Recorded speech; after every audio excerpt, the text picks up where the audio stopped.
ľadové ploche, tlačiaci nitriansky hráč.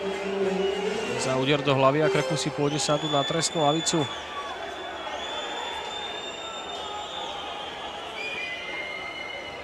Obránca Tomáš Nechala.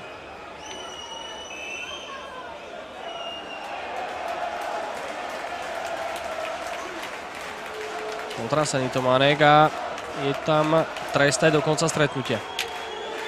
Čiže malo by to byť 5+ do konca stretnutia pre skalického hráča. Pískot na adresu skalického beka, ktorý zostrelil najproduktívnejšieho hráča Nitry. Tománek nevyzerá, že otrasený je v poriadku.